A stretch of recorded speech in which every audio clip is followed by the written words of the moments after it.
Okay, so I, along with my colleagues, who I will introduce in just a moment, will be giving you an overview of the conflict of interest disclosure process.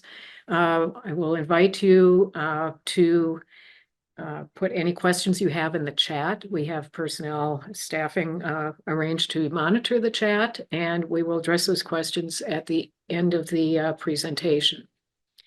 So that being said, we have some facilitators for today, and I will introduce them. As I said, I'm Janet Dufek. I'm the Vice Provost for Faculty Affairs. I'll do the first chunk of this presentation. Next will be my colleague, Catherine Baker, who's the Director of Employee Relations. Catherine will then hand off to Jill Zimbelman, who is the Director of Research Compliance in the Office of Research Integrity. Jill will be followed by Dr. Allison Saul, who is the Director of Faculty Services in the Office of Faculty Affairs. And joining us as well in a support role is Delisle Bowen, who will be monitoring the chat and other things. Delisle is the Application and Data Specialist in the Office of Faculty Affairs. So you can see from the list of the facilitators that this is a very interdisciplinary approach to conflict of interest, as well it needs to be because of our various faculty employee category needs. So you'll hear more about this as we move on. We also have a conflict of interest oversight committee on campus that's comprised of several individuals broadly representing the institution. Dr. Dan Allen, Department of Psychology. Delisle Bowen, as I said, from the Office of Faculty Affairs, sits on this committee. Brenda Buck, Department of Geoscience. Lori Ciccone from the Office of Sponsored Programs. Myself, I serve as co-chair of the Conflict of Interest Committee. Mark Guadagnoli is my parallel in the Kerkorian School of Medicine. Chelsea Holmes in the Office of Export Control in the Division of Research. Zach Miles in the Office of Economic Development. Susan O'Brien in the Office of General Counsel serves in it as an advisor and in a support role to the committee. Dr. Allison Saul in the Office of Faculty Affairs sits on the committee. Susan Van Buurge in the School of Medicine is your Faculty Senate representative. And rounding out the committee is my co-chair colleague, Jill Zimbelman. So you can see that we have a very integrated or cross-disciplinary oversight committee, as well as a collaborative approach from the Office of Human Resources, from the Office of Faculty Affairs, representing the Provost's office, and also from the Division of Research and the Vice President of Research. Okay, that being said, what are we going to talk about today? First, we'll talk about what the definition of conflict of interest actually is and how that relates to this whole process. I'll give an overview of the disclosure process from a 30,000-foot level. I'll hand off to my colleague, Catherine Baker, who will comment specifically on applications of conflict of interest as they relate to classified employees. Let's see, mitigation tools will be addressed by my co-chair colleague, Jill Zimbelman. The nuts and bolts of how to work with the disclosure in the link that you'll be receiving very shortly will be overviewed by Dr. Saul, and then we'll open it up to question and answer. So before I do move on to the actual meat of the presentation, I will stop and ask if anyone does have any questions at this point. Okay. Let's go ahead then and start with the definition of conflict of interest. You can read this. It's posted on the Faculty Affairs website on the conflict of interest page. Specifically, conflict of interest is defined as any outside activity or interest that may or may appear to adversely affect, compromise, or be incompatible with your obligations as an employee of UNLV. Another way to state that is that conflict of interest encompasses any situation where an employee, you, us, me, all of us, uses or is in a position to use either your position at the institution or your authority to advance any personal gains or relative to your employment, or oftentimes this is financial gains. One thing I must state here is that this extends broadly. It is not just you. There are 3 levels that it extends to. Blood marriage, 3 levels. The first level is, of course, you as the employee, your spouse, your children, and your parents. That's the first level. So any of these activities that you or any of these individuals are involved in must be reported. The second level that extends to are your brothers and sisters, your siblings, your grandparents, and your grandchildren. And then the third level that it extends to are your aunts and uncles, your great grandparents, your great grandchildren, and your nieces and nephews. So when we talk about conflict of interest, all of those components, individuals in your, I will say, family tree, conflicts apply to, and they must be disclosed. Another maybe easier definition of conflict of interest is a situation where you as the employee, you might use your professional judgment or your objectivity in such a way that you're compromising it for any financial or personal gains.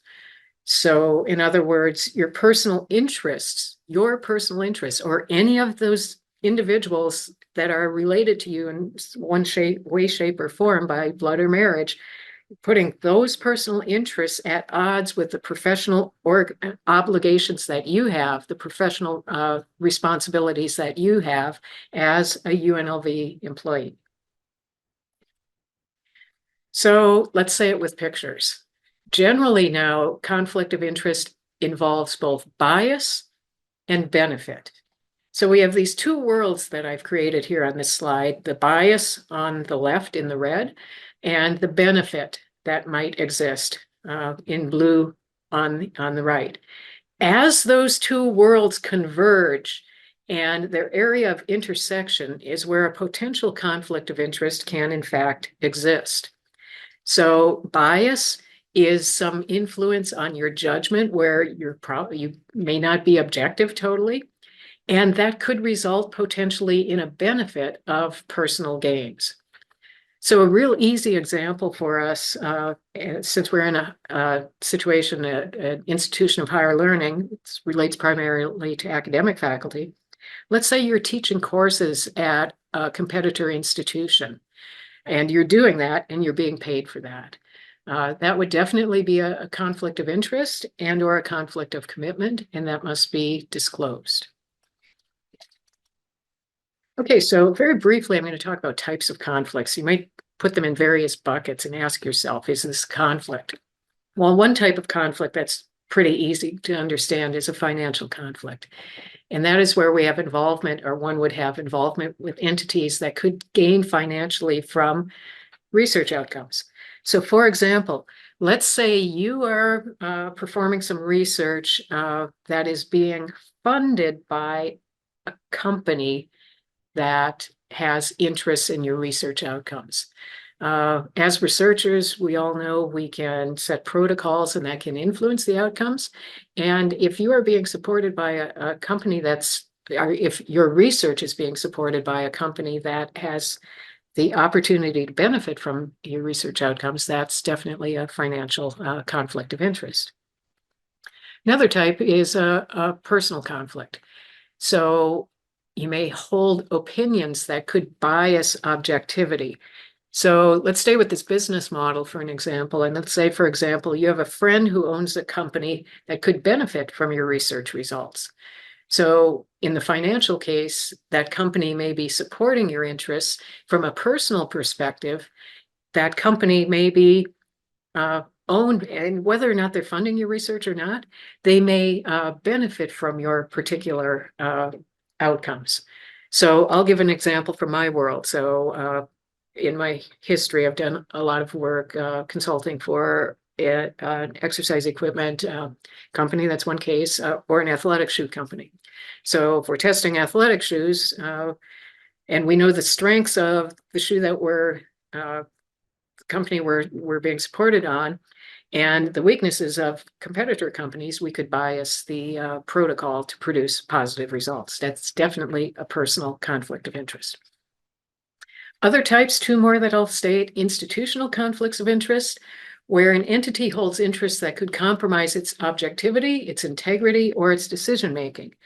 So let's say, I think you all know that UNLV is governed by NWCCU, the Northwest Commission on Colleges and Universities.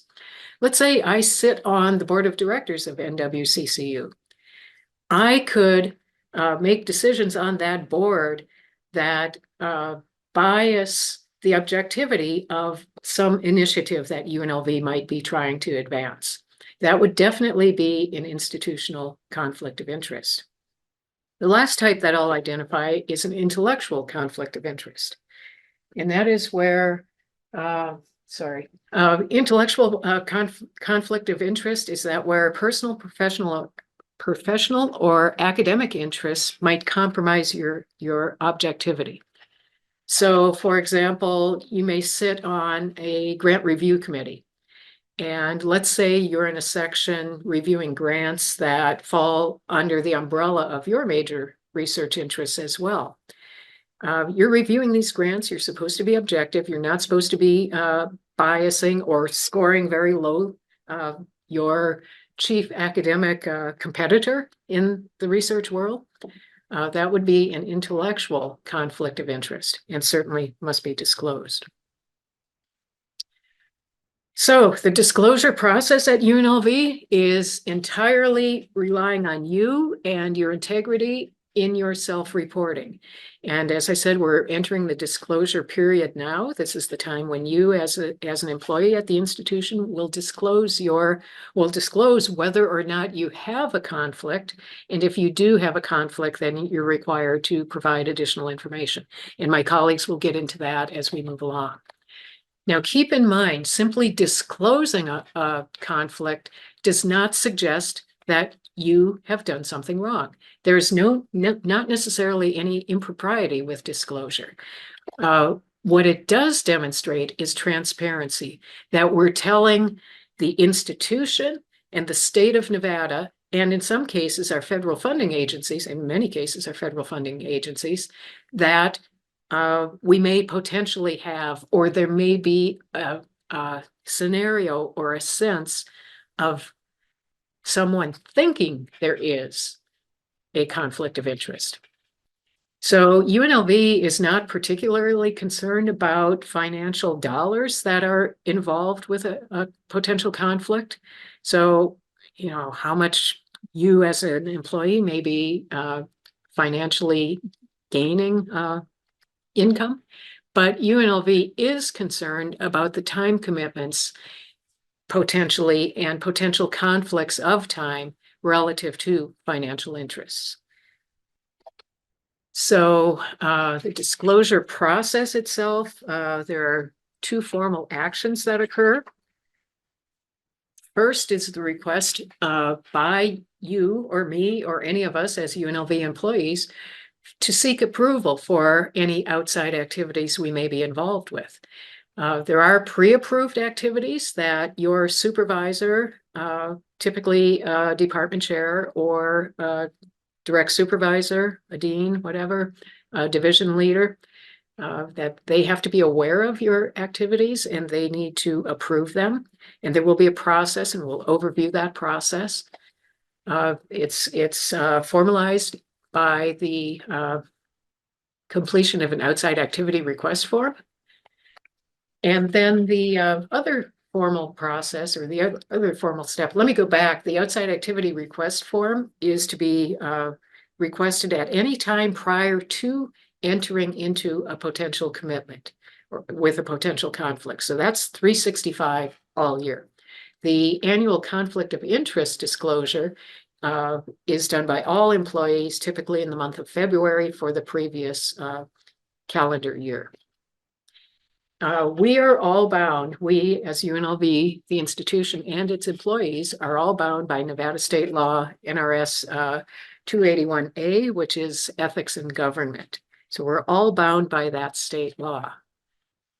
The disclosures itself, the department chairs or supervisors are responsible for ensuring disclosures are completed by the due date. And that due date is set annually by the executive vice president and provost. The Office of Faculty Affairs oversees that process.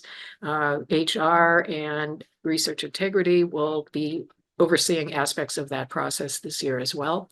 As I said, we go through this process to be in compliance with state and federal laws. Keep in mind, conflict of interest protects you as an individual, and it also protects the institution relative to state and federal laws. So that being said, I'm going to stop sharing my screen, and I'm going to introduce my colleague, Catherine Baker, who is the Director of Employee Relations, and I invite Catherine to pick up and share her screen at this point.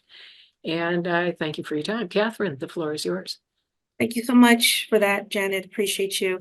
So I'm just going to talk about specifically classified employees and give you some examples of conflict of interest, similar to what Janet was able to present to you, like the example with the professor. As you can see here for classified employees, dual employment, some instances can be conflicts of interest, like a university police officer also working in the capacity of one of our contracted patrol officers, as this could be considered a conflict of interest because this would be in conflict to their UNLV duties, right? And in addition, this could be considered a conflict as balancing responsibilities between two entities can lead to divided loyalties or competing interests. Okay.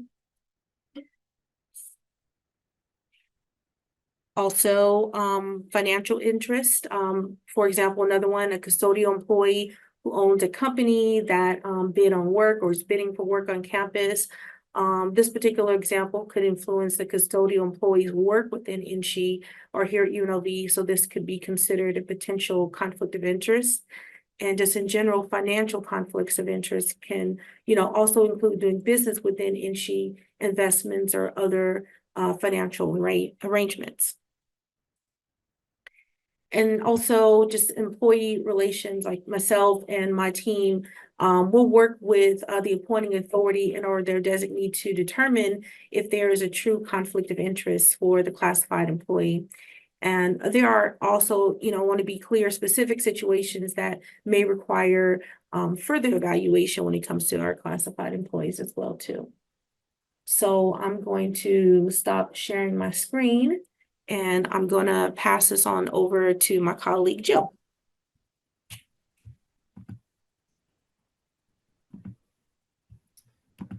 Thank you. I'm just getting my screen shared here real quick. Okay, so I want to talk a little bit more about outside compensated activities and the COI process and how they go hand in hand. So the whole reason for asking for these outside compensated activities beforehand and asking for them in the disclosure process is so that we have enough time to help mitigate any issues that may come up. So unless conflicts or compensated outside services are disclosed in a timely manner, they cannot be reviewed and managed appropriately. So the outside activity request forms are used as a way to monitor and proactively resolve the conflicts of interest, conflicts of commitment, or financial conflicts of interest. Which could, as Janet mentioned, directly or significantly affect the design, conduct, or reporting of funded research or affect the performance of duties by UNLV employees. So there are two ways of going about outside compensated activities. First, the first type of service is identified in a pre-approved list, which does not require pre-approval. And the second one is by completing an outside activity request form. So here is the list, and you can find this on the COI webpage online, and this indicates some of the routine academic activities that are considered pre-approved and do not require completion of the request form in advance. However, we do ask that they do go on to the conflict of interest disclosure form annually so we can do our checks and balances. So for example, if a professor wants to deliver a seminar and they go and they talk at a nonprofit, that is covered under this pre-approved activities list. If it is not on the pre-approved activity list, you will see the process here where you, starting from the first circle, completing the form, which will then be approved by the supervisor and then on to the dean. They do have the power to deny if they think there may be a conflict of interest. And all denied outside activity request forms do come to the COI committee for review if the individual decides to appeal that decision of being denied. If it is approved, if it's federally funded, it then goes on to the Office of Research Integrity and finally signed off on by the Vice President of Research. And in the end, whether funded or not, the forms do get retained for records. Okay, this is a little bit of the process we've changed recently for the COI disclosure completion process. You'll see the first bullet, completing the form. A negative meaning that you do not have any outside activities. A positive would be indicating that yes, you have at least one outside activity, and who will do the initial review. So we've broken this down into 3 buckets with whether you're federally funded, not funded, and classified employees. After the initial review by Research Integrity, Faculty Affairs, or Human Resources, any potential COI that need to be reviewed by the committee will be moved forward. If no COI is considered or found, I should say, the disclosure is retained for records. If there's any issue or significance that comes up in export control or economic development, it will also be sent to employees in those 2 departments, our export control officer or I believe it's the Associate Vice President for Economic Development. And if they come back with any resolutions or further conflict, then we would move forward to request a management plan, which is completed within the college or school. And that's basically working through the conflict of interest to see if we can manage or eliminate the conflict. So this is a little bit, like I mentioned, the checks and balances. You'll see the COI disclosure. So for this example, say you had 3 outside activities, 2 of which required an outside activity request form and 1 which was on the pre-approved list. So on the disclosure, you would have 3 outside activities. You would attach your 2 outside activity request forms that were approved, but you would also mention the 3rd activity as being pre-approved and give details about that activity as well. And this is just a little clearer picture of the review process. So for example, classified will be reviewed by Human Resources. If there are any further issues or potential COIs that need to be reviewed, it would then go up to the COI committee. And lastly, a management plan. So if there is a conflict of interest that does need to be managed, as Janet had mentioned, we don't want you to not disclose. We want you to disclose so that we can help you through the process, in a good way that's not creating any kind of conflict for you and also the university. So if a conflict of interest or commitment or even excessive compensated outside services appears to exist, we will attempt to negotiate a management plan that's mutually acceptable course of action. So we try to manage, reduce, and eliminate the conflict, and all employees must comply with the NSHE policies regarding compensated outside services. So at this point, I'm going to stop sharing my screen, and I will hand over the presentation to Dr. Allison Saul. Good afternoon, everybody. So I'm going to talk to you a little bit about the technical side of this process. So first, we're going to talk about outside activity requests. As my colleagues mentioned, we have a list of pre-approved activities, okay, and that has been put into the chat. So if you are going to participate in an activity and it's not on the pre-approved list, be sure that you complete that outside activity request form. The form itself is a dynamic PDF. Those of you who may not be familiar with that, you may click on it and it says, please wait. Okay, we get questions about that all the time. Just download it in Adobe and then open it back up and it should work for you. And complete it and then send it through the proper channels. But make sure you keep track of those throughout the year if you have those, because we're going to ask for that evidence in your annual disclosure, because remember, you're supposed to complete this form before, completing those outside activities. The conflict of interest annual disclosure process, we have kicked it off last week where we sent you a heads up email. The email that you received last week is supposed to tell you a little bit about the conflict of interest, what it is, why it's important, and it also gave you a preview of the form so that hopefully you can gather the information that you might need and so that you can fill it out. We are going to send out an email this week on the 22nd with your unique link to complete your disclosure. When we send you that link, that is your link. So you don't want to share that with anyone. We want you to complete that because we go ahead and try to populate some information for you. And if you share your link, then it's not going to be correct for the other person. So when you get this email on the 22nd, be sure to go in and use that and not share it. And you'll access it from the email you receive. Okay.